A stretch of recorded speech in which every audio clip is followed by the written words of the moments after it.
Well guys, today is January 12th, 2026, and it's time to build up my fresh downhill bike for the new season. This bike is going to be a radical departure from the bike that I'm coming off of for my 2025 season, so let me explain. So here is the Superior Peak I built up about exactly a year ago, right when I signed with Ari. I've absolutely loved this bike and I've had a great time riding it throughout the 2025 season. We got 27.5 wheel in the back, 27.5 wheel in the front, so dual 27.5 setup, just making this bike as agile as possible so I can do bar spins and tail whips. We have the S1 frame, so really small bike given my height. I'm 5'11". For reference, we have a 190 mil single crown fork on here. We have the front brake routed through the steer tube. We even have a crank stopper kind of hidden in behind the drive side crank arm there. So this bike is very purpose built for tricks, but today we're going to be doing something way different. So let's take a look at some of the parts for this new 2026 Superior Peak build. In my opinion, the biggest change for this new bike is going to be the frame size. So we got the same colorway for now. So we got the Superior Peak in the blue, but this is the S2 frame. So this goes up with the stock headset to a 472.5 mil reach, which from this bike, which is modified because of the single crown and smaller wheels, I think was around 440. So we're making a big step up in terms of the overall reach of the bike. So I'm really excited about that. And then another huge change is for the 2026 season, I've switched over to Fox suspension from Marzo. So we're going to a Fox 40 dual crown setup, and we're going from an air to a coil shock. So we have a DHX2 in there with the orange SLS spring, which is going to look sick with the orange lowers on the fork. So really excited about that. We are going to be installing a SWorks component reach adjust headset. So first time I've ever ran one of these, so pretty excited about that. We're dropping it down 6 mils from the stock reach. So I'm thinking the 472 for bike park and things will be great, but for free ride, I think it's just going to be a little bit long for my liking. So we're going to start it off small and I can go bigger if I need.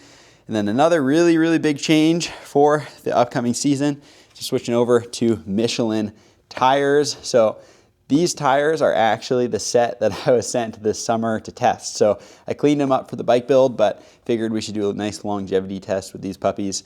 But yeah, I ran these, I think it was August, September. I put in a little bit of riding on these tires just to try them out before they even wanted to talk about signing me. They wanted me to ride the tire. So super excited to build that thing up. I think the blue Michelin logo is gonna look pretty nice with the blue frame. We got some really clean gold hardware, looking nice, and then lots of things are staying the same. So sticking with the RaceFace cockpit, sticking with Shimano. So big thanks to those sponsors for their continued support, and Ari, of course, and the Marzo to Fox change. It's all working with the same people, just different parts. So really excited. So enough talking. Let's hop right into this 2026 downhill bike build.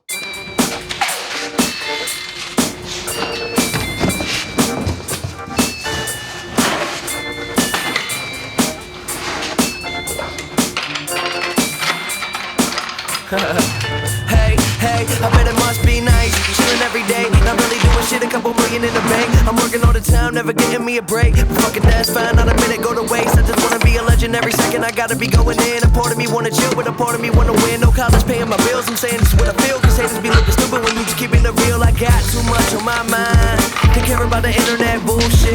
When people coming up say I'm forgetting who I am just because they random dudes I went to school with. I'm cool with chillin' with some Buddha smoke. I always do it big like a Jewish nose. Cadillacs, I'm trying to get a few of those. Fuck stress, everything gon' be okay. Like, no, I was feeling so under the weather. This evening, if you don't mind, don't press no mind. It's all gon' be okay. And they say they love you, but they didn't. They say they bought your CD, but they didn't. If you don't mind, don't press no mind. All gon' be okay. Fairy tales, dreams come true. One day you gon' make it. If they gave you a handout and you were down bad, would you take it? I found that being famous in reality, well it ain't shit. Cause you could have the world in the palm of your hand, but it don't mean a thing till you change it. Listen baby, I'ma be great now. We can watch a movie, fucking stay up late. I'ma make my way to the top. Shock is installed now and looking really nice on there. So we're running DHX2 500-pound spring I kind of guessed with the 500-pound spring. I've got a couple others sitting on the shelf in case I need them. We're also running the progressive shock mount. So this bike, it's pretty cool. It has replaceable shock mount, so I'll flip it around so I can show you. But right there, so that's the progressive one, kind of shorter, a little more sleek. This is the linear one. On my old bike, I ran the Marzo Bomber Air, no volume spacers with the linear mount, and it felt really good. It was almost even to the point where I felt like there could be like a more linear option for that shock setup, but I'm thinking with the coil shock, we'll start with the progressive because that makes the most sense given the linear nature of the coil, but good to have the option if I need it. We also tossed the roller bearing hardware in that shock. I didn't have an extra set of that, unfortunately, so I actually ripped it off my old shock, but I really like that roller bearing hardware. So did that, and as I was installing the roller bearing hardware, I was kind of laughing at myself. I'll pan down here. I just had this rag sitting in the vise, and I was like, man, I have done, I don't know, maybe, I've probably built like at least 25 bikes in this garage, and I still don't have soft jaws for the vise. So I ordered those up as I was doing that because I was like, this is just ridiculous at this point. So anyways, shocks installed, looking really, really nice. And now we're gonna move on to the headset. Now, I was doing some research about this SWorks Components headset and just Reach Adjust headsets in general. And it seems that all the Reddit people do not love installing these things. So, hey, I don't know. I'm gonna do my best to get it all aligned, and we'll see how it goes. I don't think it should be too bad. So we're gonna pop out those old cups, pop in the Reach Adjust one, and yeah, hopefully it goes smooth. They turn a cold shoulder to me, and now they want to take it to my shows for the free. Hey man, can I take a pic? Can I have an autograph, bitch? Somebody dick. No, I was feeling so under the weather. This evening, if you don't mind, don't press no mind. I think it's all gonna be okay. And they say they love you, no they didn't. They say they bought your CD, but they didn't. If you don't mind, don't press no mind. I think it's all gonna be okay. All gonna be okay. Go front, back, side, sideways. Say hi from right by. I know it sucks with a 9 to 5, but everything will be alright. We go front, back, side, sideways. Say hi from right by. I know it sucks with a 9 to 5, but everything will be alright. Under the weather, shit'll get better. Under the weather, shit'll get better. The hate ain't gonna last forever, so I just smile, it's whatever. Under the weather, shit'll get better. Under the weather, shit'll get better. Don't let nobody say you can't. Heart beating like an 808. Go front, back, side, sideways. Say hi from right by. I know it sucks with a 9 to 5, but everything will be alright. We go front, back, side, sideways. Well, the Reach Adjust headset is now in the frame, and I will be the first to admit that was not the prettiest install on my behalf. I feel like a little bit of an idiot, but I overlooked the fact that the bearing press, given to the fact that those things are not centered like the normal cup here. So that's like a normal headset cup, so all the same. And then yeah, when I tried to install this with the press, it just was not installing it even at all. So yeah, it wasn't really about that. And honestly, I'm a little embarrassed for even installing that with a hammer. I don't know, it's probably been 6-7 years since I've installed a headset cup with a hammer, but in this case, I felt like that was the best option. So yeah, you guys will have seen the struggles. I'll leave it in the edit. But yeah, that was a little bit tricky. For the alignment, it was kind of saying you could measure in the instruction manual or use a string. I didn't feel super good about the string method, so I just kind of used a Sharpie on the top, which is now covered. So I used a Sharpie and kind of marked the quadrants of the circle sort of on the top raw part of the frame, which this headset cup covers. So then I could kind of eyeball it and sort of look down the frame lines and see what was centered. And then I put a little mark sort of just on the front part here, the gold Sharpie, to line up this line with. So did that on the top, did that on the bottom as well. A little bit easier to see with the top straight line down kind of the whole head tube. But overall, I'm pretty happy with the alignment of the cups. I think that they're about as close as I could get them. So yeah, we'll see. Time will tell. It sounds like if you don't nail that install that they can creak. So we'll see. Just gotta start riding the bike. So anyways, now I'm gonna go ahead, I'm gonna eat some food, and then we'll hop back into this build. This actually taking a little bit of time with just filming the B-roll stuff for the YouTube video, but that headset took a little bit. So ready to kind of get cracking on this thing. So next up, we'll do the fork install, and then I think we'll kind of be rolling. I'm really excited to go through and do the gold hardware. I think we have a good little setup here. So really excited to get that stuff on the bike. I think it's really gonna tie it together with the gold stanchion. So anyways, time to refuel, eat some food, and then let's get back to this.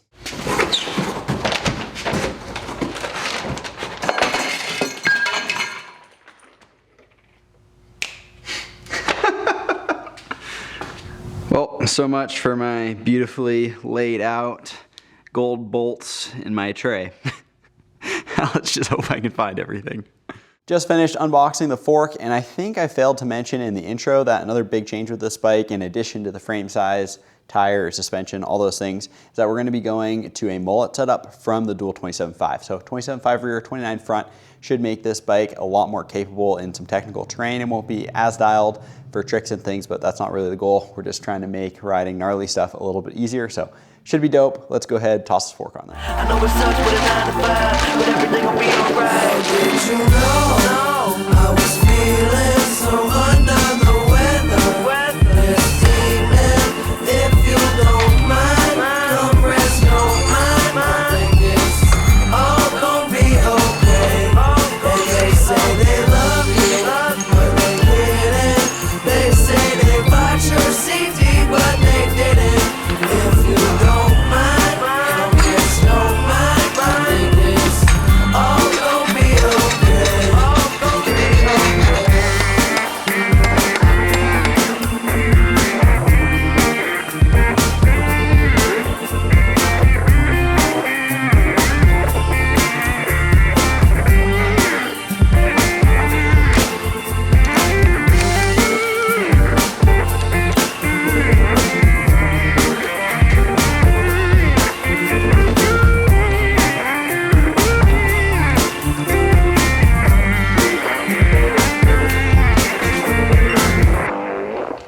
Just like that, fork is on there, looking really good. Super stoked on how the orange lowers link up with that orange spring. Thinking it's looking really, really good.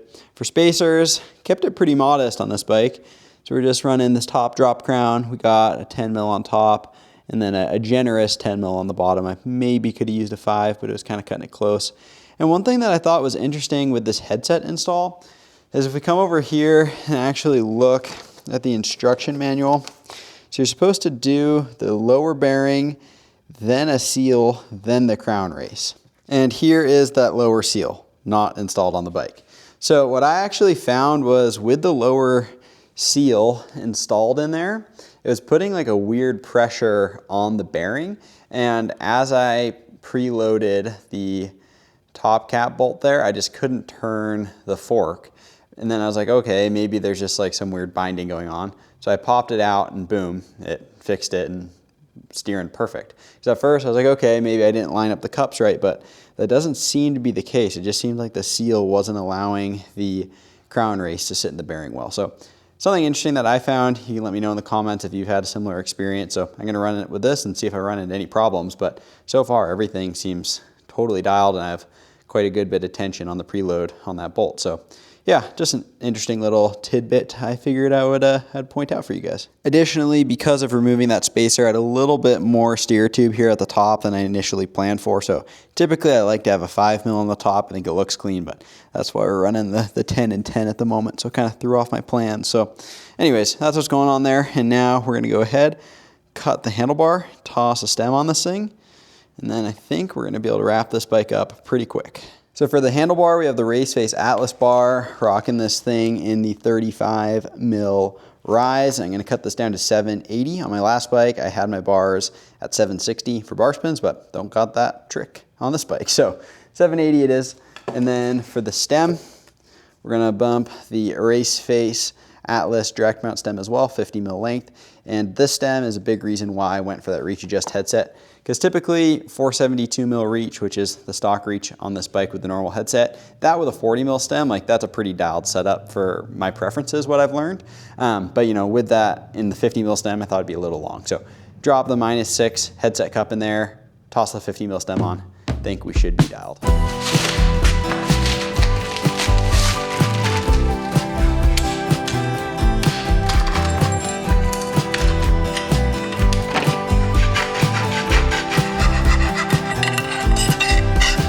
I can see you swaying, 3 a.m. dancing in the hallway. Lost in San Francisco, wonder should we let go of everything. Someday we will dream about today. Look back, wonder how it slipped away.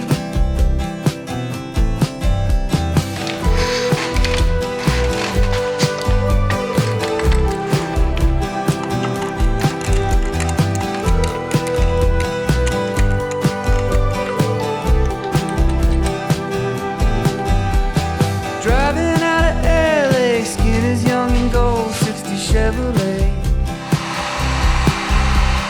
Thinking on the past makes me wonder what would happen if we would have stayed. Someday we will dream about today. Look back, wonder how it slipped away.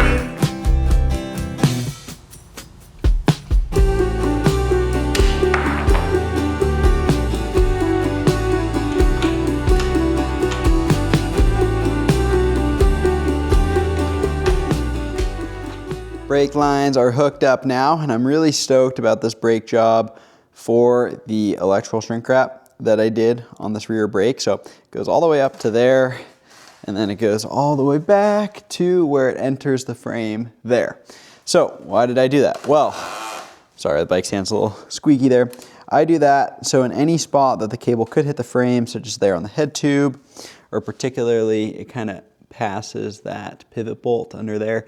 Those are all spots that it could rattle. So what I did is I did one entire long piece of shrink wrap going all the way from up there by the lever all the way down. And then I did a couple extra layers of it down there just before this cable guide there. You can kind of see the edge. So this is 3 layers, and then I did an additional second layer from about right here up a little bit further. So anyways, this will make the entire bike be very quiet, hopefully. That's the goal at least. So I really love using the shrink wrap. I think it's able to really quiet down your bike, and it is labor intensive for sure, but I'm looking at this bike and I want this bike to be as dialed as it can be all season long. So we're going the extra mile with every aspect of the build. And yeah, I thought it would be kind of a good time also just to talk about like why all these fine details to me like matter, and why I go so deep on the bike builds and bike setup. And for me, it's like, I'm super into like motocross and supercross and things. Like obviously you get on a factory team, you have factory mechanics and things. And in mountain biking, yes, in World Cup racing, you have that. But in free ride and content stuff, you don't. And if I want my bikes to be as prime as they can be, I need to be my own factory mechanic essentially. So it's like, I'm willing to put in the work and the effort and the time to try to get to that level. You know, that comes down to suspension setup, bike setup, bike build. So yeah, I'm been really dedicated the last, many years trying to perfect my craft building these bikes. So each bike, I just try to up the level a little bit more and a little bit more. So yeah, really excited for these 2026 bikes with switching over to Fox. That's going to be dope. Obviously improving my skills as a mechanic. That's a never ending process. And even when you think you got it all dialed, it's easy to make mistakes. Even today, I didn't show it in the video because I was just trying to get it done. For some reason, I don't even have the tool out anymore. My star nut cross-threaded, never had that happen before. So just when you think everything's mint and you're just starting to look at titanium, you mess up something easy. So I had to punch out the other star nut and toss a new one in. So, you can't get caught slipping. But yeah, it's really exciting. And yeah, with Michelin hopping on board this year too, good change there. So yeah, really excited to have their support, and obviously the support of Shimano, Ari, RaceFace, and my other sponsor. So really appreciative of all the backing I have to try to improve these bikes as best I can and share the journey here on the channel. So thank you guys for watching. So anyways, enough talking. Let's hop in, toss some cranks on, toss these wheels on. We're just about ready to have a finished bike.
This is my first time ever getting a RaceFace Atlas front wheel because I've never had a malt downhill bike before, and I was not expecting it to come with black wheel decals, or decals, depending on where you live in the world. But I don't know what to do now because I'm not really feeling like running the silver on the back wheel and the black on the front wheel. So I got to check my inventory on what I have for wheel decals because I'm hoping I have a set of black ones for that wheel because I don't think I have any 29er ones.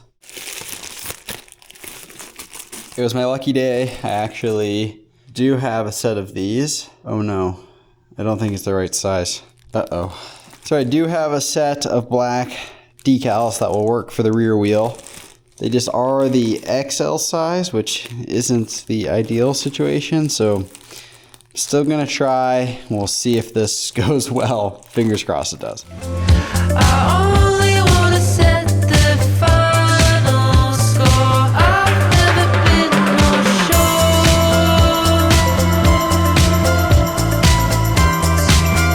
that I'm where I'm supposed to be.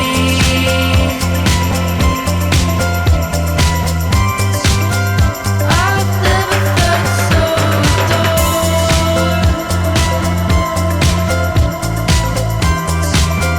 but I'll never let it get to me.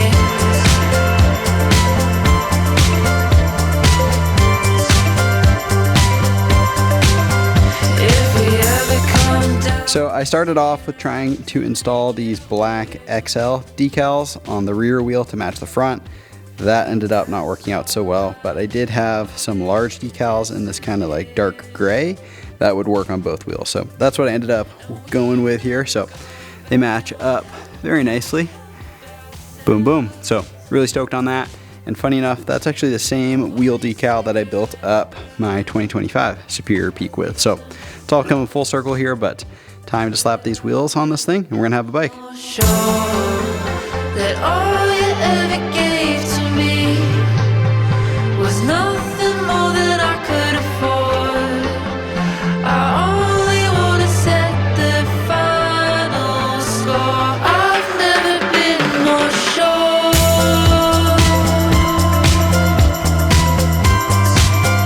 that I'm where I'm supposed to be.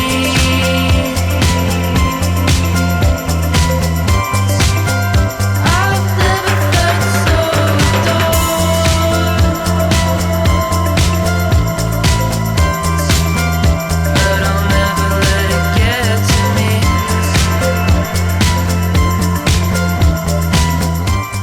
wheel set is all prepped and ready to be installed now. So on the back tire here, 27.5 DH16 from Michelin, 203 Shimano rotor with some gold bolts. Front wheel here, we got the Michelin 29er DH22. We've got a Shimano 203 rotor also with the gold bolts, and as shown earlier, we've got the matching decals on both of the rims. Well, it is currently 8 a.m. the next morning now. This has officially turned into my longest bike build ever, but hey, we're not skipping a detail on this thing. Today's actually my birthday, which is pretty exciting, so this will be a good birthday present to finish up this bike. So we're gonna hop right into things. We're just gonna slap these wheels on, some pedals, the chain, but we're just about there. Gotta bleed the brakes. But I just wanted to take a quick second to talk a bit about this swap over from Maxxis to Michelin, as I've been riding for Maxxis for many years beforehand. They've been a big, I guess, cornerstone of the channel, and especially on the bike checks and things. I'm nerdy about every part of my bike, and tires included. So yeah, really what the change from Maxxis to Michelin came down to was, I would say, a personality thing between the people at the brand and sort of how we see how myself as a athlete and content creator brings value to them, and then also the product. So first and foremost, on the product side, Michelin wouldn't even talk about signing me unless I tested the product, which is why I had these test tires sitting around, as I mentioned earlier in the video. So they sent me some tires over the summer to try out, and they're like, hey, get some time on these, and if you like them, then we can talk. But if you don't like the product, this ain't gonna work. So huge respect to those guys for having that mentality. I just really respect that. And then on sort of the marketing front, it's really important for me as kind of a unique athlete and content creator between my YouTube and my Instagram to find brands who really value the content I'm putting out. And yeah, if I'm putting out great content and that's not what a brand cares about, it doesn't really matter, and you're not going to be able to build with that brand moving forward, both in the opportunities that they provide me and the value I provide them. So with Michelin, we really see eye to eye in sort of how I'm able to provide value, and that's super important so we can build a long-lasting, strong relationship into the future. So yeah, a little bit of backstory there. Just wanted to be transparent and explain everything to you guys. So without further ado, let's hop in and finish this build.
hour and a half later on day 2 of this build, and we have a complete bike. So stoked on this thing. As you guys will have seen, swapped over these fork bumper bolts to gold, also the brake lever bolt there, as well as the seat post clamp. We got our Title JS1 seat, as I always run on the downhill bikes, and yeah, there we have it. So I weighed the bike and we're at 38.2 pounds, and it's got a rider area distance, which is the measurement from middle of the spindle there up to that line you guys will have seen me put between the 2 grips. So that was 87 centimeters, and the rider area distance angle was 61.6. So if you're a regular viewer of the channel, you know what I'm talking about there. If not, I'll link a video down in the description that I made talking about how I use those measurements. But essentially I was hoping to be at about 86 to 86.5. So I got a little bit of work to do there, and I was hoping to be at about a 62-degree angle. So 62-degree angle is exactly what my last downhill bike was at. So I'd like to match that. So I'm gonna have to play around with the cockpit a bit, maybe use those spacers that are included with the stem. Probably adjust potentially the spacers, maybe where the crowns are in the triple clamps there. So yeah, I have a little bit of fine tuning to do, but at least for today, we have a complete bicycle. I am so stoked on this thing. Thank you guys so much for watching the video. Hope you really enjoyed this, and a big thank you to my sponsors, Ari, Fox Suspension, RaceFace, Michelin, Title for the seats, Shimano for the drivetrain and brake. So yeah, big thanks to all the partners who helped bring this bike together, and we'll catch you next week for another upload. Peace.